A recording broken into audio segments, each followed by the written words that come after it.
بسم الله الرحمن الرحيم والفجر وليال عشر والشفع والوتر والليل إذا يسر هل في ذلك قسم لذي حجر ألم تر كيف فعل ربك بعاد إرم ذات العماد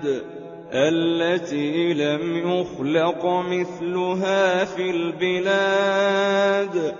وثمود الذين جابوا الصخر بالواد وفرعون ذي الأوتاد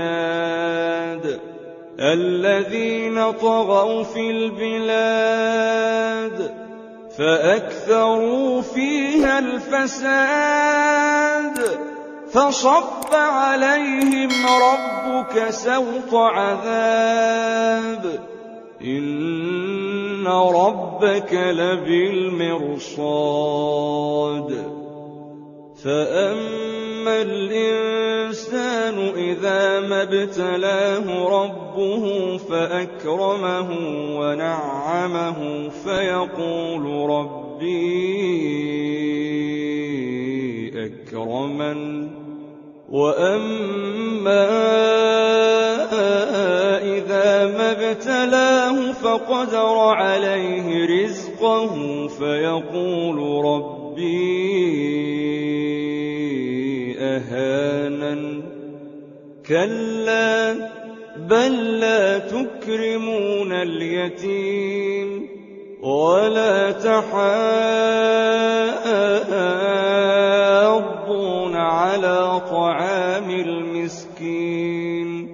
وتأكلون التراث أكلا لما وتحبون المال حبا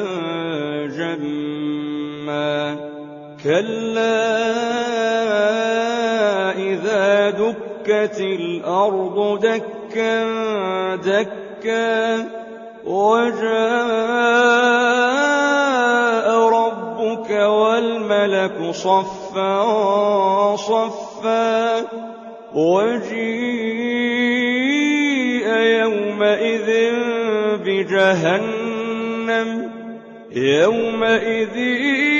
يتذكر الإنسان وأنى له الذكرى يقول يا ليتني قدمت لحياتي فيومئذ لا يعذب عذابه